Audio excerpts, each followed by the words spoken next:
इस सत्र को आगे बढ़ाते हुए कॉमरेड एरिक को बुलाएंगे पेपर पढ़ने के लिए।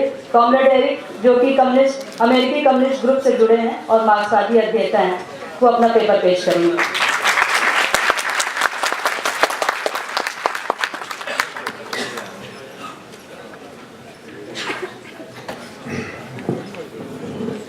लाल सलाम साथियों।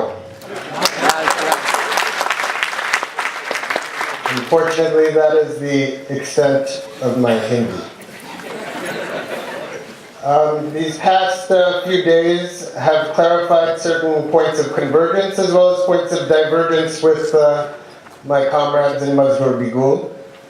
And these points of divergence inform the argument of my paper, but they're not explicitly addressed in it.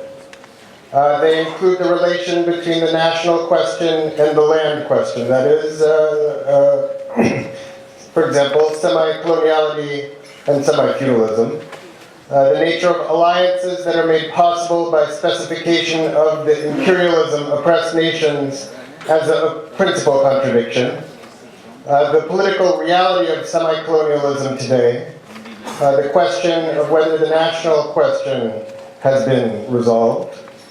And understanding the space of politics in its relation to social class. And I hope we can address them in the discussion following my presentation.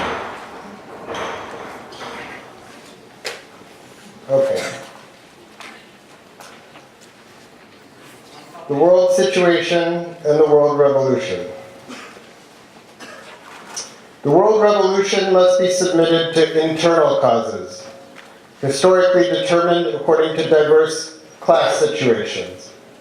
At the same time, the international communist movement must elaborate a general line in relation to which each proletariat can determine the tasks it needs to fulfill in order to advance the world revolution. To take up Lenin's famous metaphor, in order to reach the center of the page, we must mark out our destination in advance. Regarding the general line, the Chinese Communist Party characterizes it as follows in its famous letter in 25 points. Quote, "The general line proceeds from the actual world situation taken as a whole and from a class analysis of the fundamental contradictions in the contemporary world. It should reflect the general law of development of world history and bring the proletarian revolution step by step to complete victory." By reflecting the general law of development of world history, the general line articulates the world situation defined by the system of fundamental contradictions with the advance of the world revolution. This articulation turns on specifying the principal contradiction in the political conjuncture. To specify the principal contradiction is more than simply to identify it. The principal contradiction indicates the motive force in the world situation at a particular moment that is decisive in constituting a new political conjuncture. In other words, that can advance the world revolutionary process. It is a question here of grasping the contradiction within the structure, that contradiction within the structure that will transform the system of contradictions in order to yield novelties that will advance the revolutionary process on a world scale. The general line is the strategic thought of the international communist movement. Only a vanguard party, the headquarters of knowledge and war of the proletariat in a particular country, can concretely apply the general line and realize proletarian internationalism in class situations that are internal class situations that are determined on a national scale. But while the elaboration of a general line is a collective, international, and protracted process of systematizing the experience of world revolution and the world situation in order to determine the overall strategy and ideological orientation of the international communist movement, we can nevertheless examine the key question that we must address as a precondition for elaborating a general line, namely, what is the principal contradiction in the conjuncture? To take up this question is to concretely assess the fundamental contradictions that structure the world situation from the perspective of fulfilling the central task today, growing our subjective forces within a favorable world situation characterized by an increasingly divided and weak imperialist camp. We will therefore begin with a descriptive overview of the world situation.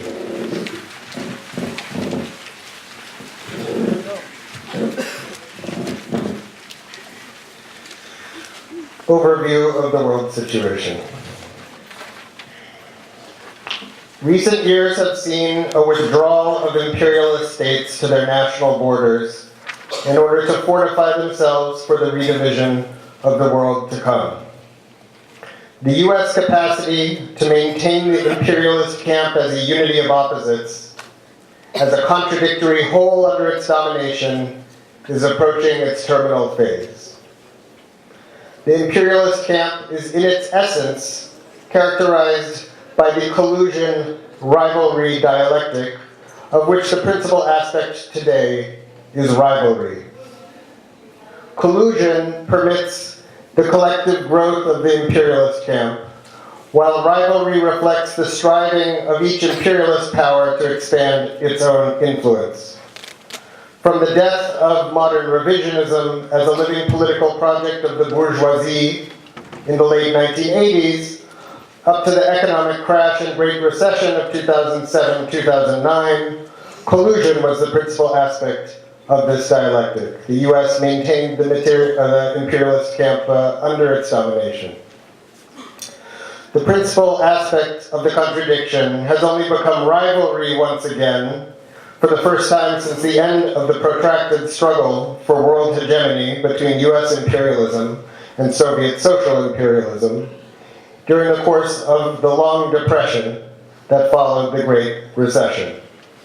So if I can depart from the text, from the end of the 1960s to the 1980s, there's a US-Soviet rivalry for world hegemony that's born of, one, the weakening of US imperialism, both economically, the reinforcement of German and Japanese imperialism, and the victory also of people's wars of liberation in Southeast Asia, principally Vietnam. And two, this US-Soviet rivalry for world hegemony is born of the transformation in the Soviet Union into a social imperialist state. This is a consequence of the restoration of capitalism in that country. And like the imperialism of private monopolies, Soviet social imperialism seeks by way of world hegemony to appropriate natural resources for itself, extend markets, export capital, and so forth. These tendencies were openly manifested from the beginning of the 1960s, but the principal aspect in relation to US imperialism in the dialectical unity, collision, and rivalry shifts by the end of the 1960s, from collusion to rivalry. This is followed by a period of collusion up to the Great Recession. And it should be said also, another point, that collusion and rivalry are always linked. Why? Because the essence of the two imperialisms is the same. Projects for world hegemony are exclusive to each other, and this makes rivalry in general the principal aspect of the collusion-rivalry dialectic that defines inter-imperialist relations. And finally, the dialectic between two imperialist powers always depends on relations of force between them as a camp, and a completely heterogeneous term, that is the peoples of the world. So when the Soviet Union is weak in the early 60s, it attacks the US where there's a popular force against it. In Vietnam, during this period of collusion. Okay, back to the paper. Political conjuncture is marked by a period of sharpened inter-imperialist contradictions, both within and outside the US-led imperialist bloc, which we can respectively illustrate with the aid of two examples: the US-EU alliance and the US-Russia rivalry. These are symptomatic examples. This is not an exhaustive account of this question of inter-imperialist contradictions today. the first example, the US-EU alliance. The alliance between the US and the European Union, the backbone of the US-led imperialist bloc, finds itself in a political crisis. Deepening this crisis are the displacements of two key links that have historically allowed the US to maintain Europe as a secondary imperialism within a unified US-led imperialist bloc. And these two key links are Britain and Turkey. Although Turkey never acceded to the EU, despite a concerted effort on its behalf by the US, it is a major NATO power, it's the second NATO power after the US, that has historically mediated US domination over Europe at the military level. In the past 2 years, Turkey has turned towards collusion with Russian imperialism in military matters, most significantly purchasing a Russian-made surface-to-air missile system in September of 2017, in part as a response to US military backing for the Syrian Democratic Forces Alliance, the SDF Alliance, which effectively serves as the armed wing of the Kurdish national movement.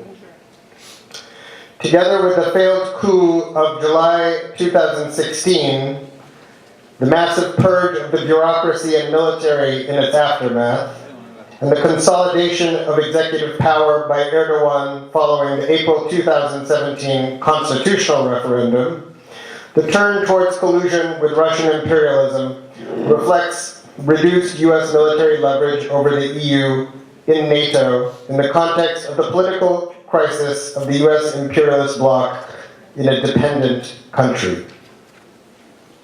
At the other end of Europe, its western flank, the US-British special relationship and the ambivalence of the British bourgeoisie towards the European supranational project from its inception have historically converged to allow the US to prevent the EU from growing its influence in an autonomous manner, enforcing a relation of vassalage over Britain and continental Europe alike. The 2016 victory for the Leave option in the Brexit referendum has withdrawn this key mediating link in the maintenance of the US-led imperialist bloc as a unity. The delinking of the US from the EU does not translate into a strengthening of Europe. Indeed, the past several years have seen a process of effective disintegration of the EU itself, as the law of uneven development is expressed, the uneven development between the Franco-German Europe and the weaker European countries, Greece, Ireland, Portugal, Spain, and Italy. This uneven development was exposed and reinforced by the economic crisis of 2007-2009 and its aftermath. Second example, the US-Russia rivalry. Russian imperialism is relatively weak economically and therefore relies principally on military power as its means of expansion and penetration, as did Soviet social imperialism in the past. The US has accentuated its rivalry with Russia in part as a means of maintaining its domination of the EU in the face of the dynamic of increased EU independence described above. So we should say regarding this question of militarism that it's connected in particular to a weak living standard of the masses in Russia that requires repression to emerge as principle in the internal class struggle there, plus a relative weakness of its zone of domination, existence of NATO on its flanks. All of these aggravate internal contradictions, and they lead it to put in question the current division of the world, and they put it in question through aggressive expansionism. Russia is responsible for a quarter of global arms exports. It's the third industry in Russia after oil and gas, and this arms exports have increased significantly since 2014. From 2014 to 15, they increased 13%. In part, Syria is used to market and demonstrate Russian-made weapons to the international, so-called international community. Back to the paper. The US-Russia rivalry has sharpened considerably in recent years, in particular following the intervention of Russian military forces in the Ukraine crisis in February 2014 and in the Syrian civil war in September 2015. In Ukraine and Syria, the US-led imperialist bloc has either been completely powerless in the case of the Ukraine or only partially able in the case of Syria to counter Russian imperialist expansionism and penetration. In Ukraine, Russia has successfully annexed both Crimea and portions of Donetsk and Lugansk provinces without an effective response by the US-led bloc. In Syria, Russia has decisively turned the war in favor of its client, the Syrian state. The US-led bloc has replied by militarily backing the SDF. In April 2017, the US bombed a Syrian airbase in Homs used by the Russian Air Force, notifying Russia prior to the strike. 5 months later, Russia replied. Russian warplanes bombed SDF forces fighting alongside US special forces in eastern Syria. The disaggregation of the US-led imperialist bloc and the sharpening of inter-imperialist contradictions generally has the system of internal contradictions in the imperialist countries as its motor. This political crisis is reflected in the emergence of semi-fascism as a political reality in the imperialist countries and beyond, including India, the Philippines, and Turkey. Semi-fascism has its basis in the protracted crisis of monopoly capitalism that has followed the crash of 2007. As a project, semi-fascism aims to impose a bureaucratized authority over rival fractions of the bourgeoisie in order to restore the political capacity of the bourgeoisie as a whole. This expresses what Lenin identified as one of the fundamental tendencies of imperialism, the trend of political reaction all along the line. If I can depart from the paper for a second, there's a persistent danger of reducing imperialism to its economic base. Abhinav touched on this in his paper yesterday. And then being content regarding politics with vague formulations of center and periphery and so forth. But a strictly economic, as several speakers have talked about, I just want to join with them, a strictly economic characterization of imperialism is insufficient. It's a stage of capitalism whose essence includes the rivalry of several powers struggling for hegemony in the internal context of a tendency towards political reaction in opposition to freedom. The era of proletarian revolutions is equally the era of imperialist wars. We see this in the difference between Khrushchev's understanding of peaceful coexistence and that of the Chinese Communist Party.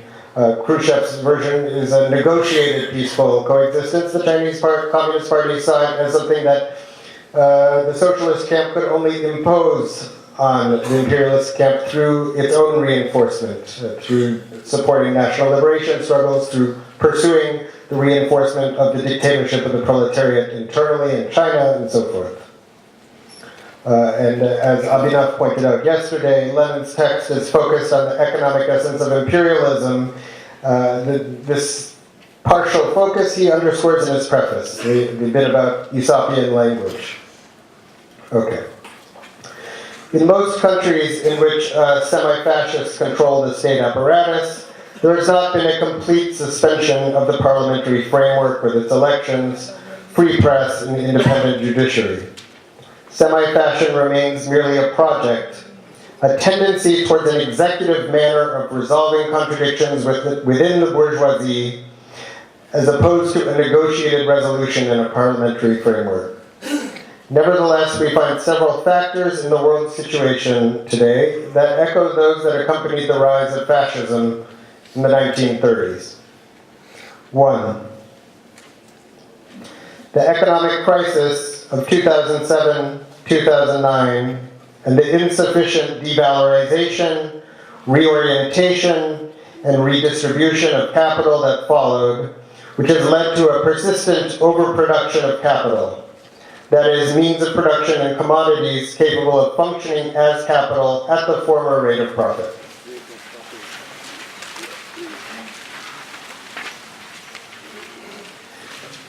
Two, the division of the imperialist bourgeoisie into antagonistic political factions within each country, none of which are capable of unifying the bourgeoisie within the existing parliamentary framework. In the US, which is typical in this respect, this has taken the form of a rivalry between three principal factions of the bourgeoisie, political factions, yes? One, the old imperialist project of US world hegemony, which has the support of most monopolies and which recruits among the labor aristocracy, the urban petty bourgeoisie, and the organized working class. Two, the semi-fascist project of Trumpism, which recruits among the petty bourgeoisie undergoing proletarianization, the middle bourgeoisie, the managerial petty bourgeoisie, ex-workers in formerly industrialized regions, mainly the Midwest of the United States, the so-called Rust Belt, and a section of the labor aristocracy in decline. This decline of the labor aristocracy reflects the declining capacity of the US to broadly corrupt part of its working class, and it's of course reflected in increased repression within the US. Third is a revived welfare statism that has coalesced in the last election and since around the figure of Sanders. This is the most minor of the three trends, and which recruits primarily among students and youth, lower layers of the petty bourgeoisie, and non-unionized workers.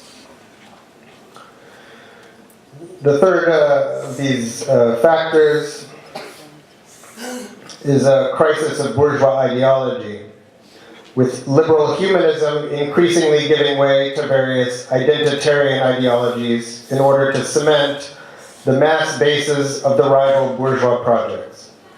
In the US, intersectionality plays this role in relation to the old imperialist project. Hillary Clinton deployed it quite freely. Racist nationalism in relation to Trumpism, and workerism in relation to welfare statism. That is, treating the working class as an identity, yes?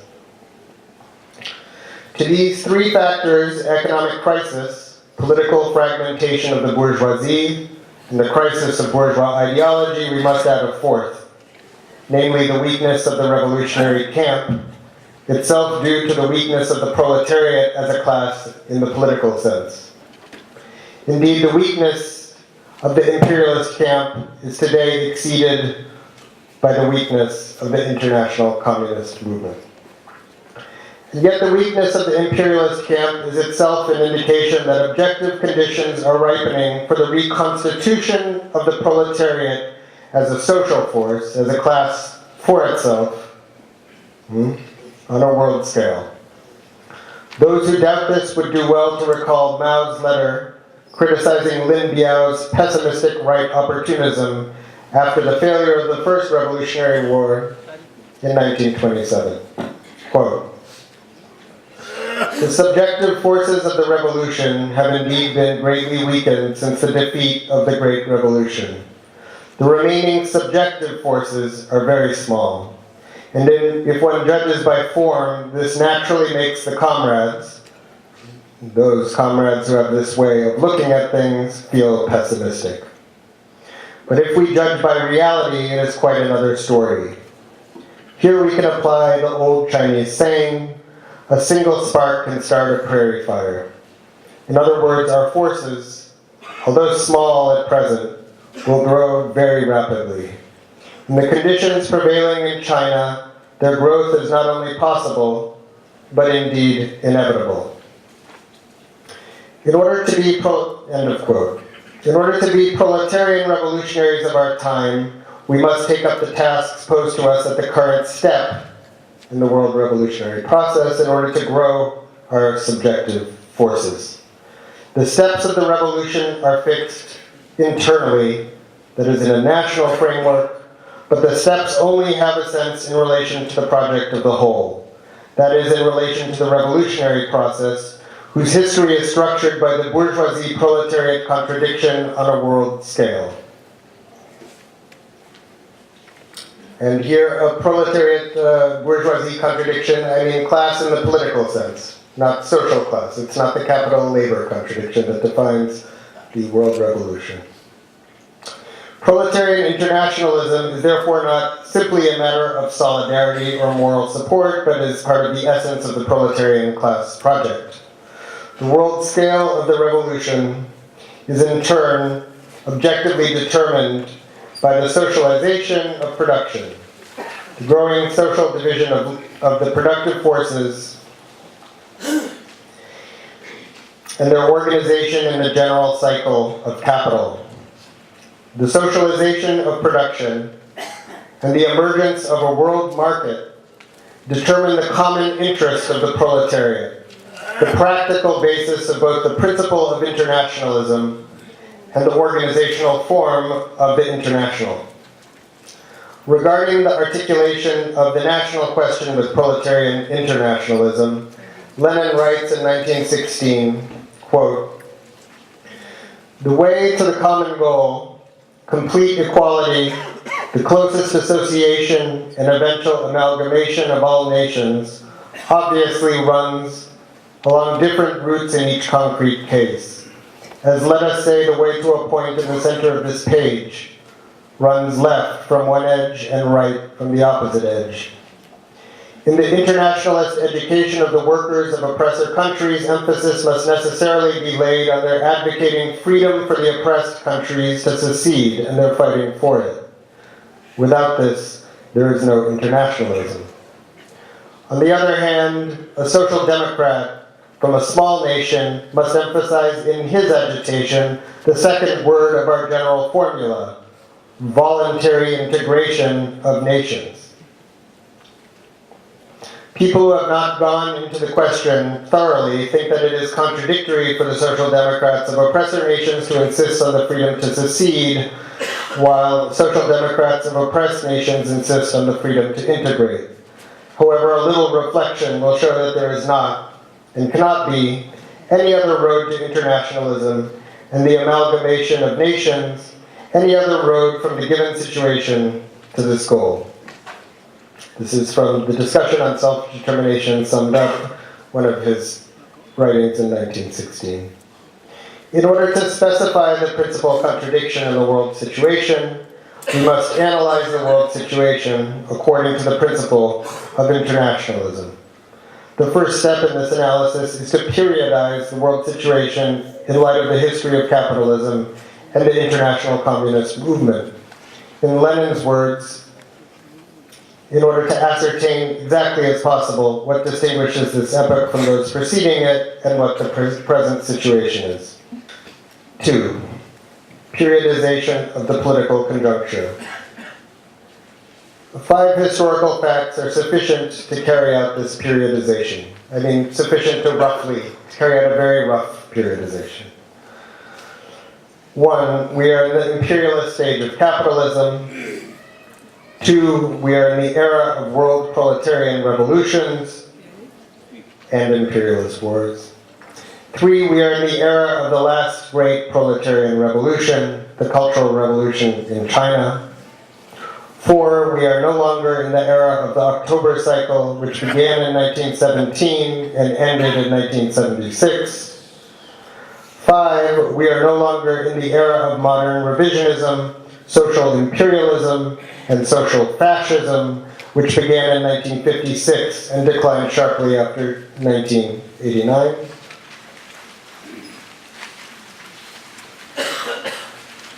Let's take up each of these historical facts in turn. 1, we are in the imperialist stage of capitalism. At the 10th Congress of the Chinese Communist Party in 1973, Zhou Enlai remarked, quote, "Chairman Mao has often taught us, we are still in the era of imperialism and the proletarian revolution. On the basis of fundamental Marxist principles, Lenin made a scientific analysis of imperialism and defined imperialism as the highest stage of capitalism. Lenin pointed out that imperialism is monopolistic capitalism, parasitic or decaying capitalism, moribund capitalism. He also said that imperialism intensifies all the contradictions of capitalism to the extreme. He therefore concluded that imperialism is the eve of the social revolution of the proletariat and put forward the theories and tactics of the proletarian revolution in the era of imperialism. Stalin said Leninism is Marxism of the era of imperialism and the proletarian revolution. This is entirely correct. Since Lenin's death, the world situation has undergone great changes. But the era has not changed. The fundamental principles of Leninism are not outdated. They remain the theoretical basis guiding our thinking today. We must grasp the historical foundation of the present according to Lenin's characterization of the specificity of the imperialist stage of capitalism. And here I'm drawing on his characterization in Imperialism and the Split in Socialism. One, imperialism is monopolistic capitalism, manifested in the concentration of production that has given rise to monopoly associations, the monopoly position of the big banks, the seizure of sources of raw material by concentrated finance capital, that is the merger of monopoly industrial capital and banking capital under the domination of banking capital, the economic partition of the world market and its redivision by war, the export of capital gaining in importance relative to the export of commodities, and the territorial partition of the world. Imperialism is parasitic or decaying capitalism, in which the imperialist powers become rentier states in relation to oppressed nations, surplus profits allow the corruption of a labor aristocracy, and there is a tendency towards political reaction all along the line, towards domination in opposition to freedom. Imperialism is moribund capitalism, in which the fundamental contradiction of capitalism between the social character of production and the private character of the appropriation of this production is aggravated to the breaking point, opening a path to social revolution and the subsequent construction of the socialist transition to communism. It's an intensification, as Abhinav pointed out, of Marx's abolition of private property in the framework of capitalist production itself. In connection with the problem of periodizing the history of capitalism, it is important to emphasize the third of Lenin's points. Imperialism is a dying capitalism, its highest stage. There are no qualitatively new stages defined by new principal contradictions beyond imperialism. There can be quantitative changes, there can be no qualitative change. It's the highest stage. The postulation of a third stage of capitalism always indicates a revision of Marxism. For example, the claimed state monopoly capitalism stage, popular among revisionists in the 1970s, or its inverse equivalent, the claimed neoliberal stage popular today. And here we need to be precise. We're speaking of state monopoly capitalism and neoliberalism as stages of world history, not as policies or phases of imperialism. So, for example, the state of the new state bureaucratic bourgeoisie in the Soviet Union had state monopoly capitalism as its economic base. So what I'm taking issue with is we should take issue with is defining it as a stage. Similarly, there's no need to go over, once again, the features of neoliberalism as a set of policies, as a phase. Other comrades have done so. Okay. In any case, both of these two so-called stages treat the bourgeois state as a neutral means assimilated to the economic level for socializing productive forces. This is a profound revision of Marxism, insofar as these so-called stages are characterized by a displacement of one, the fundamental contradiction, that is the contradiction between the socialization of productive forces and the development of capitalist relations of production, the development of private social relations of appropriation, together with the political antagonism bourgeoisie-proletarian in which this contradiction is expressed, so a displacement of the fundamental contradiction onto, two, the contradiction that sets collective capital, that is the bourgeois state, against individual capitals, monopolies. The state monopolies contradiction is then taken to express the social private contradiction. Everything takes place as if the state were external to the dynamics of capital accumulation. Just as with Kautsky's own postulated third stage, that of ultra-imperialism, which is the product of his delinking of monopoly capitalism from its political expression, the so-called stages of neoliberalism and state monopoly capitalism both serve as theoretical justifications for right opportunism, in the final analysis, for a possible peaceful transition to socialism. In his book on neoliberalism, the so-called Marxist geographer David Harvey reassures the reader that while he might talk about the class struggle, this does not make him a communist. Quote, "To put it this way is not to wax nostalgic for some lost golden age when some fictional category like the proletariat was in motion. Nor does it necessarily mean, if it ever should have, that there is some simple conception of class to which we can appeal as primary, let alone exclusive, agent of historical transformation. There is no proletarian field of utopian Marxist fantasy to which we can retire." Why anyone thinks he is a Marxist is beyond me. For Harvey, it is the bourgeois state and not the broad masses that make history. Against neoliberalism, Harvey affirms the need to take up the task of, quote, reversing the withdrawal of the state from social provision, and, quote, the virtue of the Keynesian compromise. When grasped strategically, and that's important in this point, when grasped as a strategy, all such prescriptions in favor of public services and against privatization indicate a conception of the present as belonging to a historical stage beyond imperialism, qualitatively defined by a new contradiction, the state monopolies contradiction. Against all revisionist third stages, state monopoly capitalism, neoliberalism, and ultra-imperialism, but also late capitalism, neo-capitalism, and empire, new imperialism, we could go on. We must uphold the Leninist conception of imperialism as the highest stage of capitalism, the current stage of world history, in which the fundamental contradiction of the system between the social character of production and the private character of appropriation is exacerbated to the breaking point. We are in the era of world proletarian revolutions.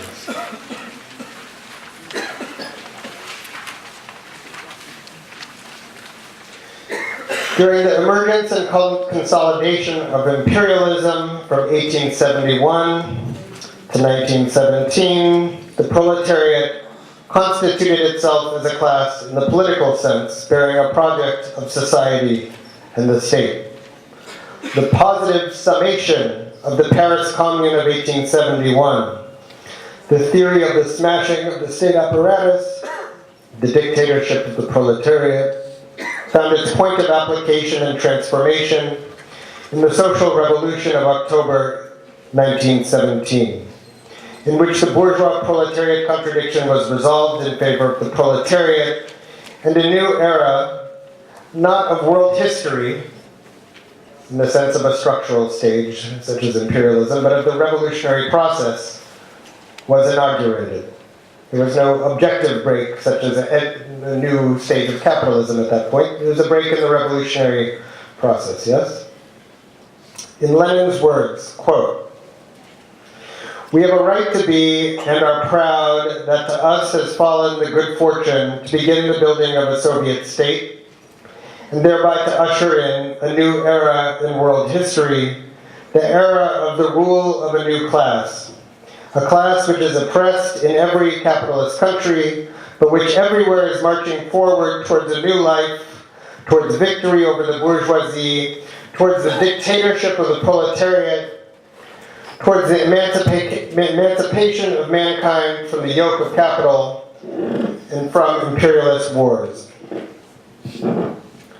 If the principle of the dictatorship of the proletariat belongs to the era of the revolutionary process ushered in by the Paris Commune, the victorious October Revolution establishes new universal principles that define the era of proletarian revolutions.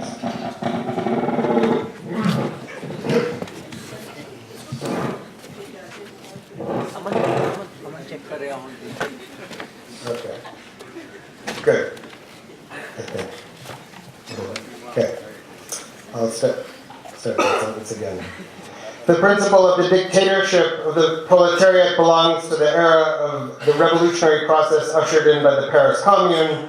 The victorious October Revolution establishes new universal principles that define the era of proletarian revolutions. Above all, the leading role of the vanguard party in establishing a dictatorship of the proletariat on a national scale and the fusion of Marxism with the worker movement. The era of proletarian revolutions means that from now on, new principles can only emerge on the basis of successfully applying the principles that define this era. Failure to apply these principles can only lead to stagnation and defeat. To revise such principles is to revise Marxism itself. It is to become a revisionist. They are universal. They are applicable to the whole of the world revolution, reflecting the general law of development of world history. These principles are in no way simply Russian. The era of proletarian revolution thus refers to principles established by the positive summation of the October Revolution, and has nothing to do with the continued existence of socialist states. 3. We are in the era of the last great proletarian revolution, the Cultural Revolution in China. The inscription of the principle of the dictatorship of the proletariat in Soviet political reality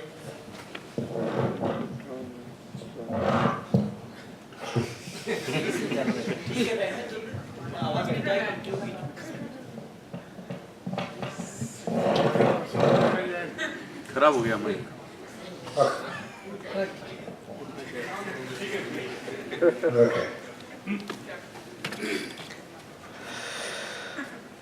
Okay, so the inscription of the principle of the dictatorship of the proletariat in Soviet political reality allowed its transformation and splitting.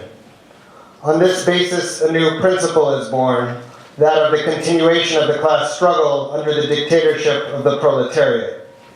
This principle finds its point of application and transformation in the Cultural Revolution, the GPCR, which in turn has yielded a series of new universal principles that have as their content the correct handling of the class-masses dialectic.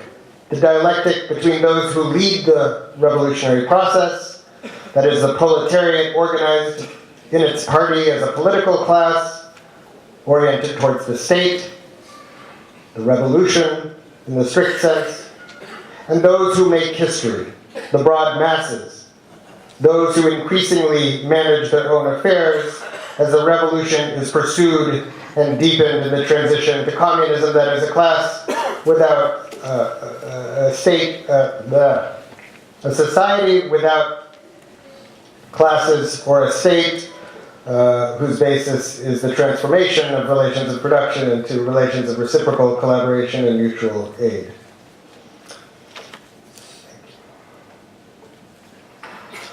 The GPCR articulates the bourgeoisie-proletariat contradiction and the question of the state, the revolution, with new forms of mutual aid and reciprocal collaboration among the people, with communism.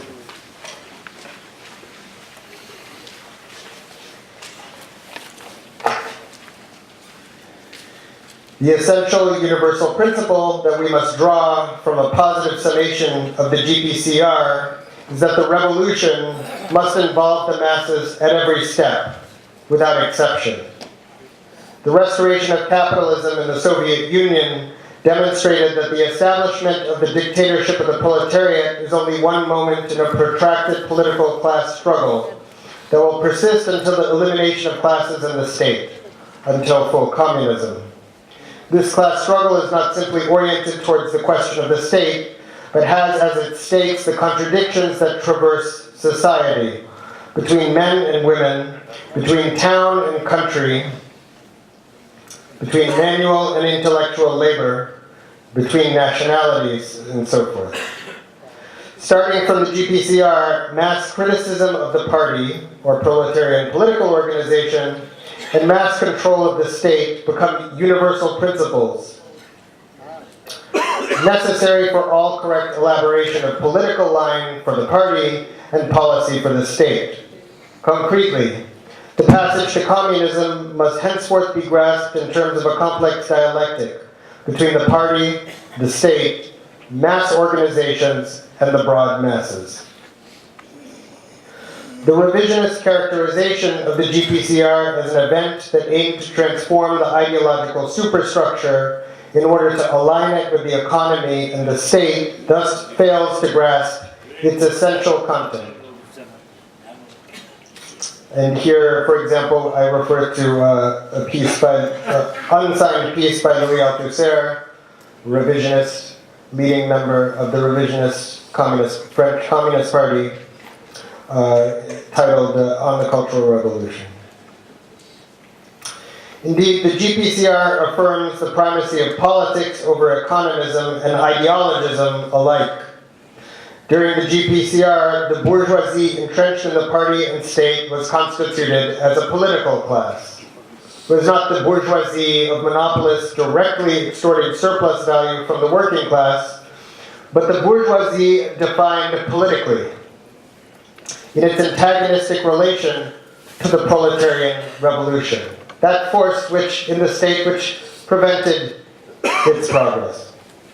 Against both revisionists who reduce the class struggle to the capital-labor contradiction and adventurists who enclose the class struggle in a spectacle of force separated from popular rebellion, Marxist-Leninist Maoists understand the class struggle principally as the process of organizing the political unity of the people in its total combat against the bourgeoisie, under the leadership of the party, where the bourgeoisie represents the political force which organizes the counter-revolution. Today, the GPCR must serve as a living reference point for the international communist movement, just as the Paris Commune did for Lenin and the October Revolution did for Mao.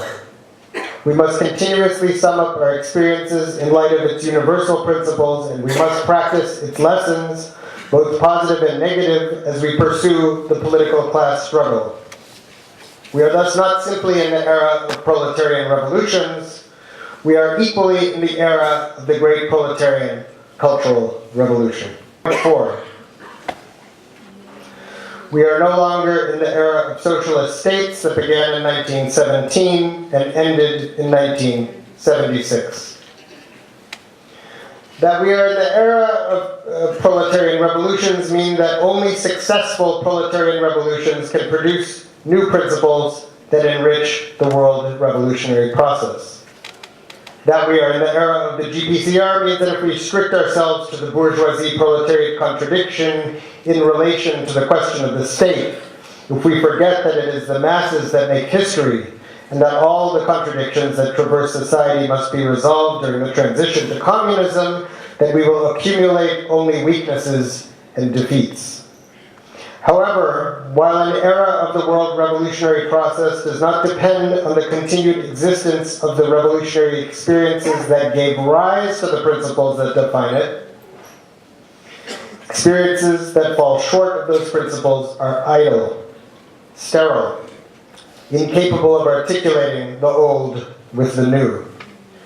The October cycle, the era of socialist states that spanned the period from 1917 to 1976, and which included both the October Revolution, the Chinese Revolution, and the GPCR, has now been over for more than 40 years, which means that no new universal principles of Marxism have been produced in nearly half a century. Today we find ourselves in a period as barren in this respect as that which followed the defeat of the Paris Commune.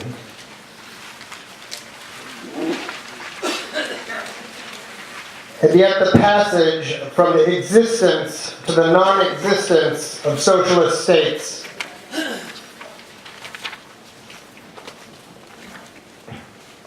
And yet the passage from the existence to the non-existence of socialist states bears a positive aspect. In which way? In order to seize this positive aspect, we must situate ourselves at the other end of history, in the protracted transition to communism, in which there will likewise be a passage from the existence of socialist states to their non-existence, only here what is in question is not a reversion to capitalism, but a transition to communism. The motor of this long transition through the era of socialist states to communism is the contradiction bourgeoisie-proletariat articulated with the mass movement. That the question of the state must be grasped according to the steps of the class struggle is one of the universal principles of the GPCR. During the October cycle, the very existence of socialist states at times obscured this principle. Indeed, modern revisionism proceeded from its inversion, the notion according to which the class struggle must be grasped from the perspective of the state. For revisionists, the world revolution, which has that antagonistic contradiction, bourgeoisie-proletariat, as its motor, is identified with particular states, generally the USSR. Hence, the political reality of revisionist versions of Maoism, which hold that to be a Marxist-Leninist Maoist is to follow China. This is why it's important to distinguish the socialist camp, comprised of socialist states, from the international communist movement, comprised of communist parties.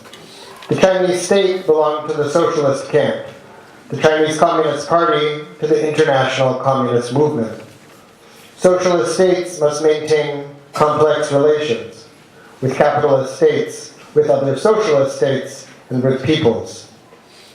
Socialist states must firmly adhere to the Leninist principle of peaceful coexistence, which upholds non-interference in the internal affairs of capitalist countries. On the other hand, communist parties must intervene in such countries in the most fundamental way, by resolving the bourgeoisie-proletariat contradiction in favor of the proletariat. If one derives a proletarian politics from the policy of a particular proletarian state, then one has already abandoned the universality of the class struggle. Indeed, one has abandoned Marxism as such, replacing the class perspective with the primacy of external causes. The principal aspect of the disappearance of socialist states is the weakening of the proletarian pole. However, at the same time, it allows us to restore the class struggle to its proper place as the motor of the revolutionary process as we grow our forces for the next cycle of social revolutions. Last point, the fifth. We are no longer in the era of modern revisionism, social imperialism, and social fascism, which began in 1956 and declined sharply after 1989. Although modern revisionism remains a political reality in many countries, including Japan, India, Mexico, and France, and although revisionist states persist in the manner of fossils in countries like Cuba and the DPRK, in the latter case accompanied by a social fascist state form, revisionism has ceased to be a bourgeois project with a future on a world scale.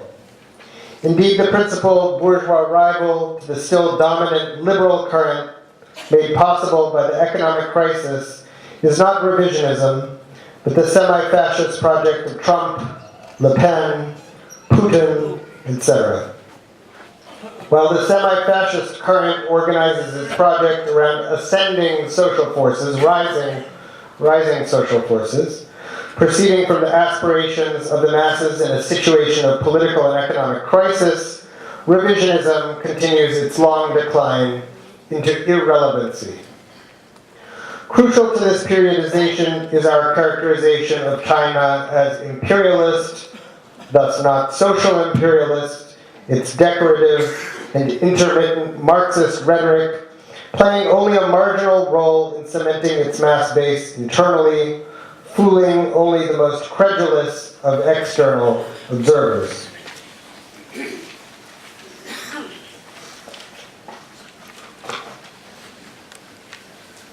The disappearance of revisionism as a living project on a world scale neither strengthens nor weakens the revolutionary camp, since it concerns only the mode of domination of the bourgeoisie and in no way constitutes a change in the relation of class forces. Its proximate effects are real, but they're largely ideological, principally ideological. However, while revisionism has ceased to be a social force on a world scale, it persists in the international communist movement in the form of the political and ideological struggle between two roads and two lines, a battle that will only dissipate with the achievement of full communism. The persistence of revisionism as an objective historical condition, together with the revolutionary experience of the mass struggle against revisionism during the GPCR, provide the basis for one of the principles that defines our era as that of the GPCR, that is the party as the site of continuous splitting. In a letter to Babel from June 1873, Engels writes, quote, "A party proves itself a victorious party by the fact that it splits and can stand the split. The movement of the proletariat necessarily passes through different stages of development. At every stage, one section of the people lags behind and does not join in the further advance. And this alone explains why it is that actually the solidarity of the proletariat is everywhere realized in different party groupings, which carry on life and death feuds with one another, as the Christian sects in the Roman Empire did amidst the worst persecutions." The growth of revisionism accompanies the growth of the proletarian pole as its permanent shadow. When universal principles are applied to concrete reality in a particular class situation, an ideological struggle develops around the new that the summation of that application yields. Does the new represent a development of Marxism, Leninism, Maoism, of proletarian class thought? Or does it rather represent its negation, a revision of the universal principles upheld by the international communist movement? 4. The principal contradiction today. Equipped with a broad periodization of the present, we can assess the political conjuncture from a class perspective by specifying the principal contradiction from among the fundamental contradictions identified by the Chinese Communist Party that structure the world situation in the historical stage of imperialism and in the era of proletarian revolution. In Foundations of Leninism, 1921, Stalin identified 3 fundamental contradictions that structure the historical stage of imperialism. So here we're talking about a stage of capitalism, yes? Labor capital is the first. Inter-imperialist contradictions between countries and monopolist groups. And 3, oppressed nations and imperialism. These contradictions structure the imperialist stage of capitalism, but cannot define the world situation, that is the political conjuncture, that is the present grasped as a synthesis of contradictions on the political level. He cannot define the world situation, he's not claiming to either, nor link it to the world revolution. Why? Because the contradiction labor capital encloses the principal class contradiction at the economic level, as Marx says, precisely where the bourgeoisie would like to maintain it. In no way can one grasp the world situation on the basis of the general characteristics of imperialism as a historical stage. In general, it is anti-Marxist to deduce a politics, analytically speaking. It's academicism to deduce a politics proceeding from its broad structural, social, or economic basis. In distinction to Stalin in that passage, in the letter in 25 points to which we referred earlier, the Chinese Communist Party identifies the fundamental contradictions that structure not the imperialist state of capitalism, but the world situation as it exists at every moment in the imperialist stage, at both the political and economic levels.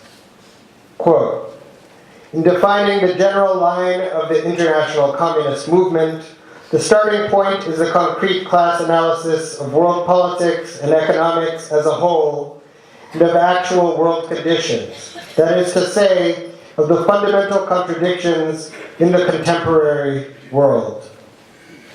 The fundamental contradictions identified by the Chinese Communist Party are the following.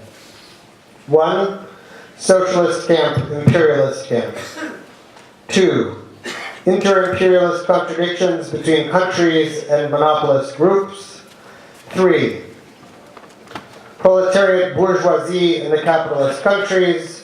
4. Oppressed nations and imperialism.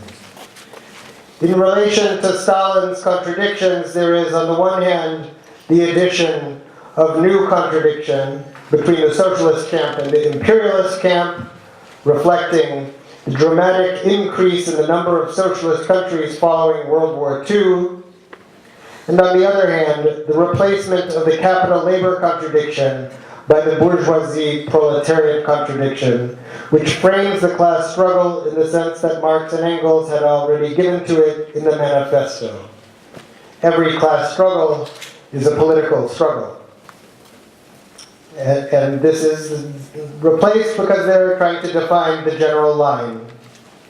That is, that which links the world situation, the political conjuncture, emphasizing political conjuncture, to the world revolutionary process, a political process. So we start from bourgeoisie proletariat, not from capital labor.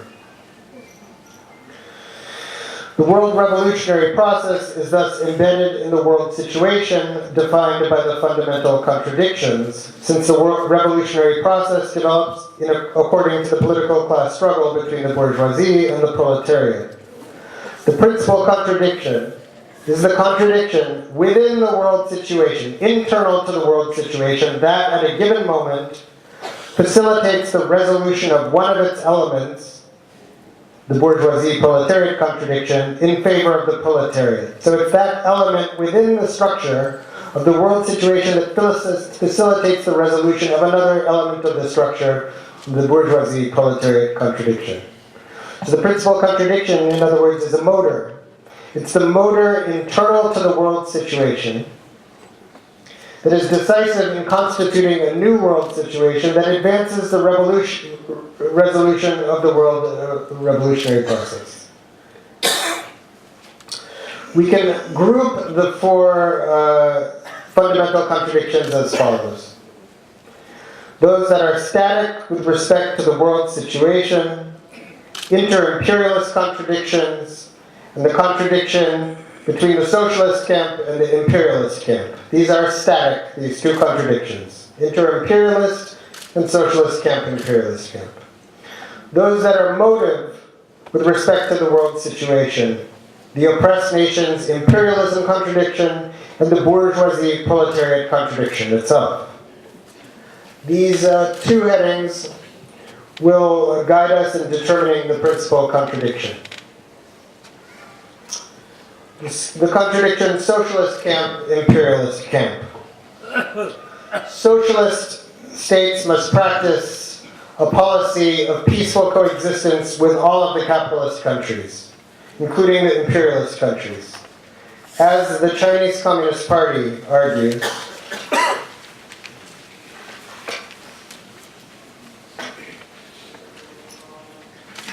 the application of, quote, the application of the policy of peaceful coexistence by the socialist countries is advantageous for achieving a peaceful international environment for socialist construction, for exposing the imperialist policies of aggression and war, and for isolating the imperialist forces of aggression and war.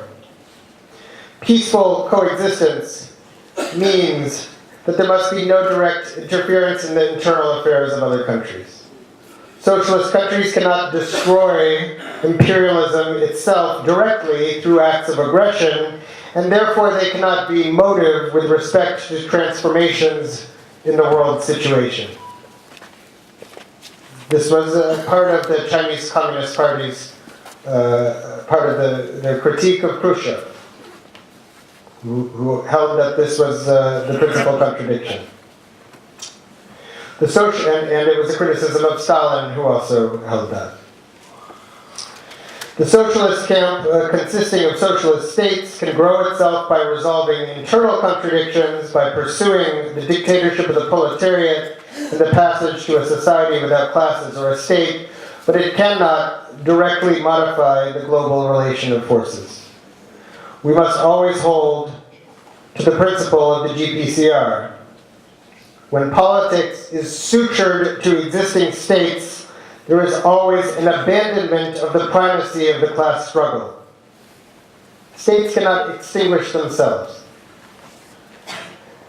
since interstate relations are always abstract in relation to the system of internal causes. Primacy of internal causes is elaborated by Mao on Contradiction from the Yan'an period in 1937. The immediate objection to the socialist camp, imperialist camp contradiction being principle is that, strictly speaking, it no longer exists. Indeed, the socialist camp only existed for a relatively short period in the October cycle. Established following both the end of World War II and the abolition of the Third International in 1946, the socialist camp disappeared shortly after the split in the ICM, the International Communist Movement, in 1961, on the basis of the historic summation carried out by the Chinese Communist Party and the Albanian PPSH.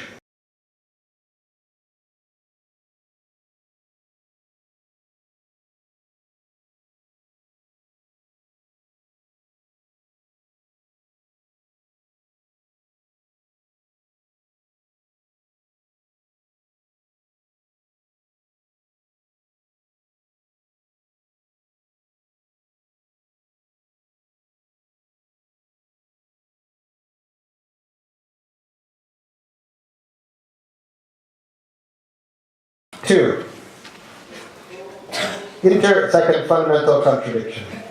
Inter-imperialist contradictions between countries and monopolist groups. The figurative and actual inter-imperialist contradiction. The bourgeois camp is in its very essence constituted out of diverse rivalries, both internal and external. A fact already identified by Marx and Engels. The proletariat has one enemy, the bourgeoisie has multiple enemies. Yes? Quote from the manifesto of the Communist Party: the bourgeoisie finds itself involved in a constant battle. At first with the aristocracy, later on with those portions of the bourgeoisie itself whose interests have become antagonistic to the progress of industry, at all time with the bourgeoisie of foreign countries.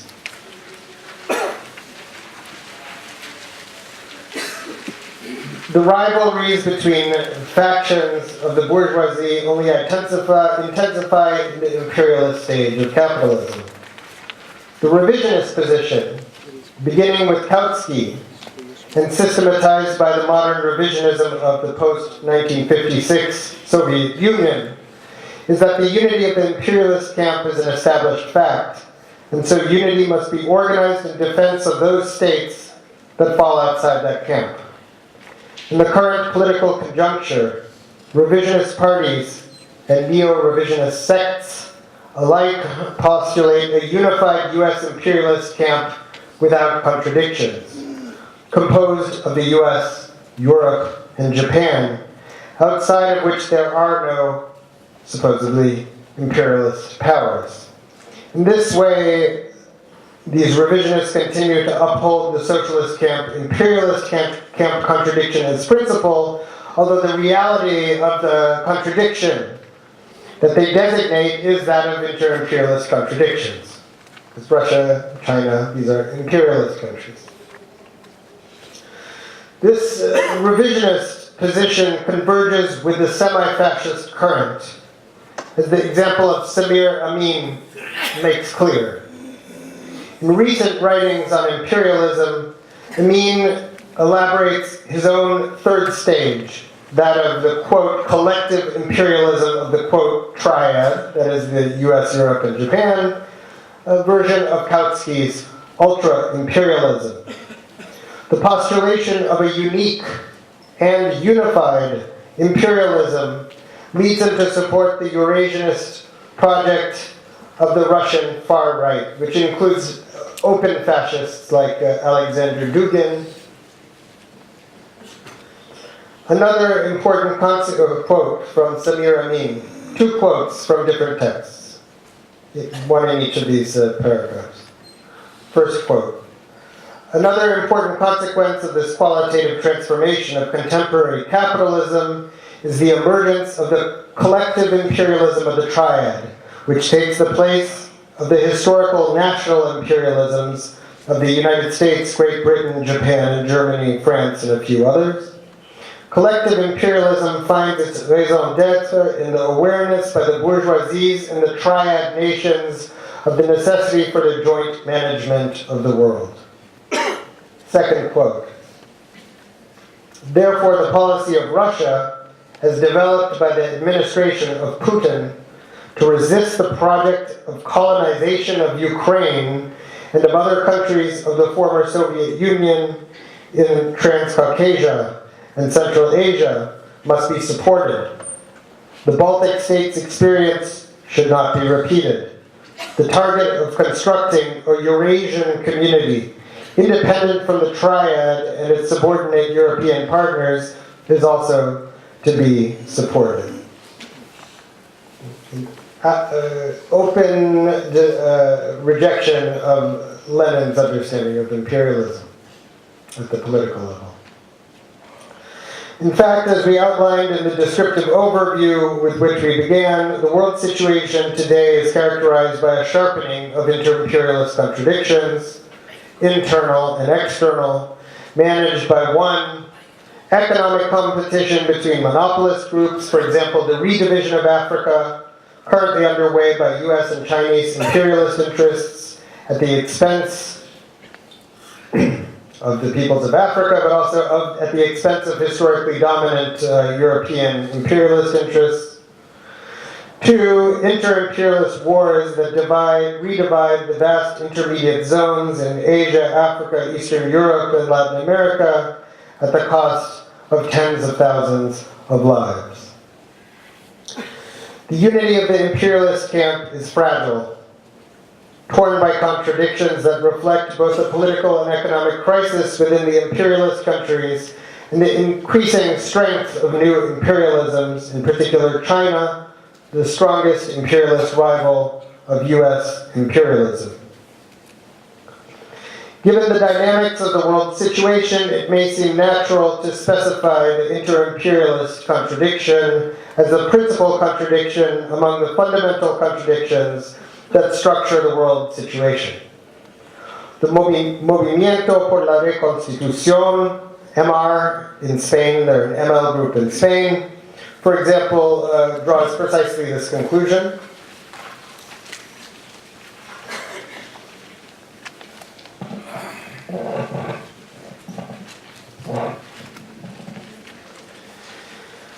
New significant expansions of powers entail a new redivision of the world, forced displacement, and, in one form or another, the inter-imperialist war.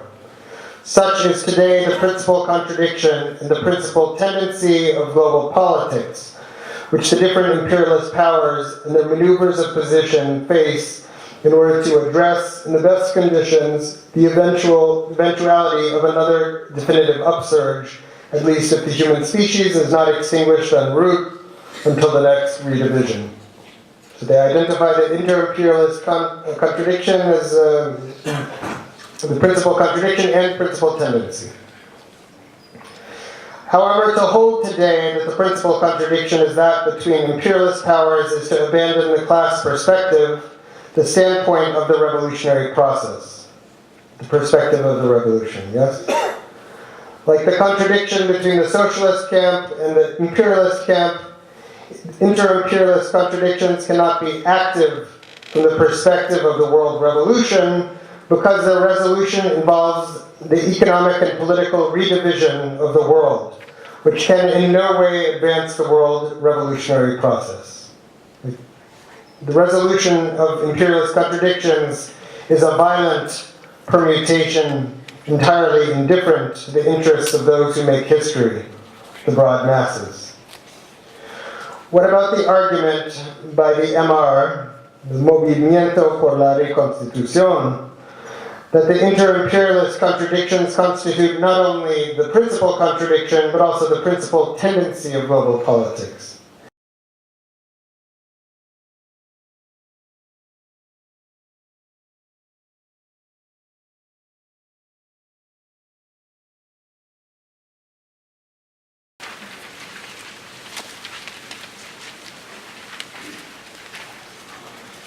In the 1960s, when the world situation grasped in terms of tendencies, that is, the dialectic between the imperialist current and the revolutionary current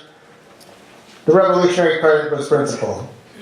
Quote, this is from the letter in 25 points, the National Democratic Revolutionary Movement in these areas, meaning the swarm centers, and the International Socialist Revolutionary Movement are the two great historical currents of our time. However, although the revolutionary current is in general the principal current of history, the main trend in the world situation today is the imperialist current, the striving towards violence and reaction, which has accelerated over the past several years, both internally, the growth of the semi-fascist faction of the bourgeoisie, and externally, the proliferation of imperialist wars. This is why the overview of the world situation with which we began had inter-imperialist contradictions as its center of gravity. In the 1960s, the division of the imperialist camp was countered by the strength of national liberation struggles, first among them the anti-imperialist armed struggle in Vietnam. Revolution was the principal historical current of the world situation at that time. The strength of the revolutionary current prevented the possibility of a new world war from being realized. Today, when the division, and therefore weakness of the imperialist camp is exceeded by the weakness of the current through which the masses make history, another world war presents itself as an immediate danger. And I will say, I think this danger can be modified in relation to the run-up to World War II by the existence today, in relation to that situation. Today we have independent states, and so the struggle for redivision is made by intervening in the system of internal causes. Through coups d'etat, civil war, localized wars, the absence of direct political domination makes all territory that is gained tenuous. And so world war resists, war in general resists losing one's zone of influence.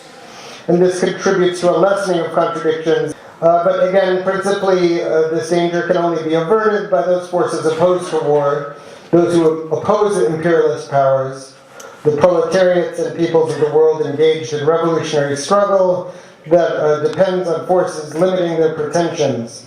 It depends on the relative evolution of the force of the various imperialisms on a world scale, in the system of internal causes. Back to the text. 3, the bourgeoisie proletariat contradiction in the capitalist countries. Proletarian forces organized in their parties in the capitalist countries are extraordinarily weak.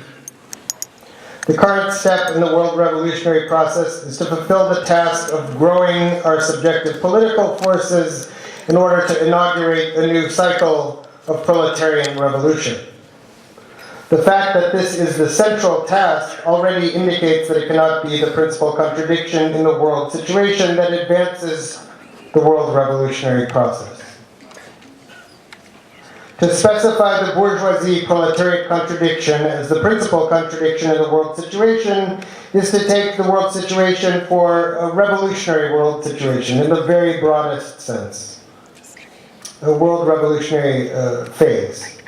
That is a situation in which the current step of the world revolution is, on the horizon at least, the social revolution itself, the resolution of the bourgeoisie proletariat contradiction that defines the world revolutionary process itself, yes, in favor of its resolution in favor of the proletariat.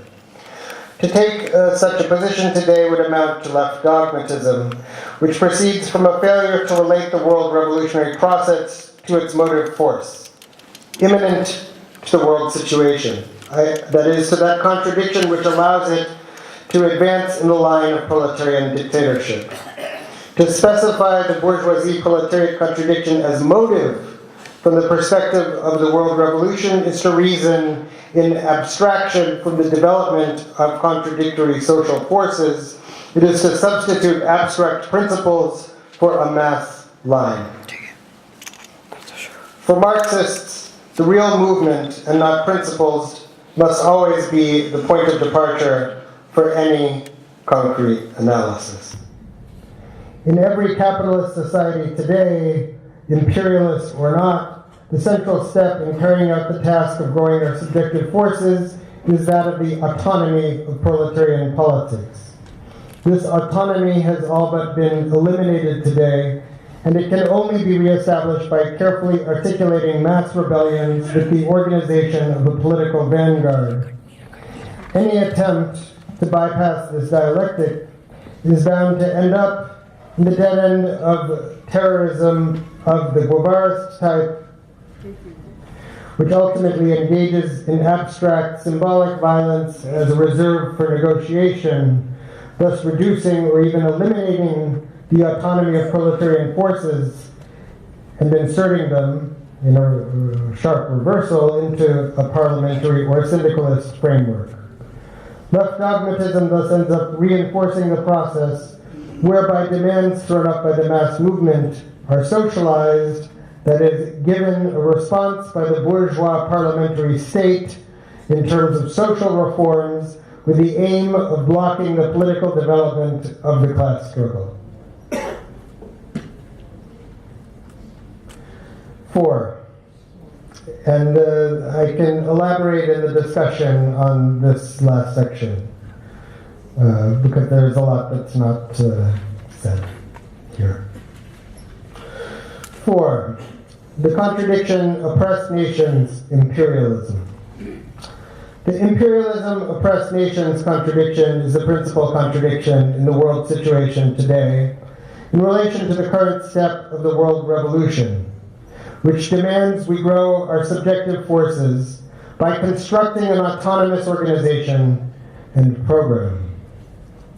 Today, the revolutionary proletariat must form united fronts with national movements in order to forge class alliances and cement its mass base.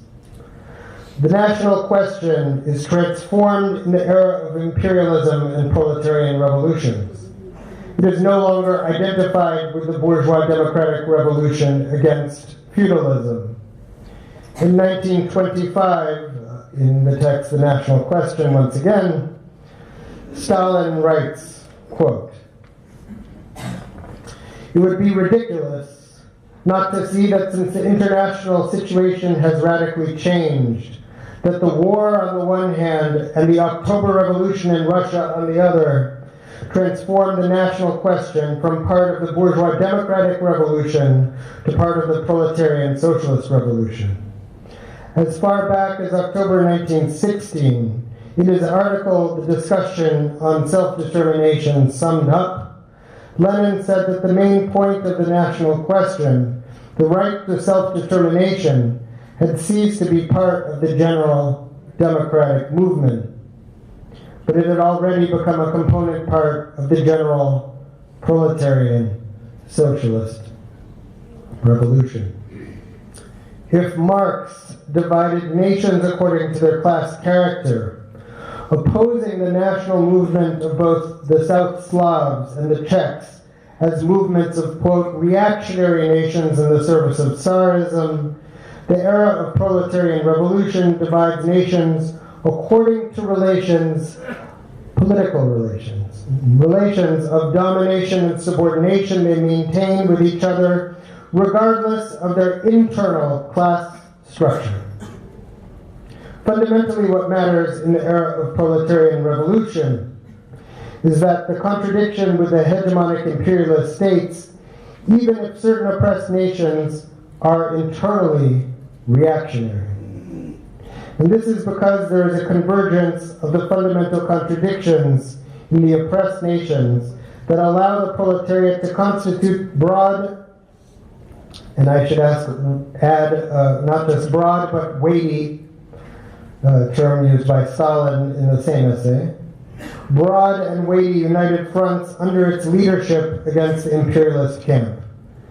This is not only possible in what the Chinese Communist Party characterized as the storm centers in Asia, Latin America, and Africa in a previous conjuncture in the 1960s, but also, in particular, given that in the era of proletarian revolutions, the national question is not tied to the question of feudalism or semi-feudalism in the imperialist countries themselves. Thus, Syria and Western Sahara, but also Catalonia and Puerto Rico and Scotland and Quebec. And here is a point of divergence. I think the land question, the question of semi-feudalism, must be dissociated from the national question, relatively dissociated. So the question of semi-feudalism should be, in my view, relatively dissociated from the question of semi-colonialism and dependency. Communists must strongly resist the imperialist economism of thinkers like R.S. Rao, who argues that in the imperialist stage of capitalism, national movements no longer count as progressive, both because their anti-imperialism is country-specific, unlike imperialism itself, and because their anti-imperialism is not joined with anti-feudalism. Rao writes, due to both these factors, the anti-imperialist struggle generates a nationalism which is negative in its character, as it does not permit the release of productive forces potentially existing within the nation. So here I'm implying a point of convergence between the MDR forces in India and the line of Mazhar-Bigul. In his focus on the question of semi-feudalism and the development of productive forces, Rao ignores the essence of the national question in the era of proletarian revolutions. The fact that it allows the proletariat to form alliances around a popular and revolutionary program. While Rao bemoans the fact that, quote, the anti-imperialist struggle can be joined by feudal forces and even led by them, the Chinese Communist Party writes that what makes certain regions, quote, the storm centers of world revolution is precisely that in those regions, those who, quote, refuse to be slaves of imperialism, quote, include not only the workers, peasants, intellectuals, and petty bourgeoisie, but also the patriotic national bourgeoisie and even certain kings, princes, and aristocrats who are patriotic. The content of the national question is transformed according to the world situation as well as the era. Immediately following World War II, Soviet modern revisionism was yet too weak to fully engage the U.S. as a rival for world hegemony. This is why the Chinese Communist Party at the time characterized the Soviets as lackeys of the US.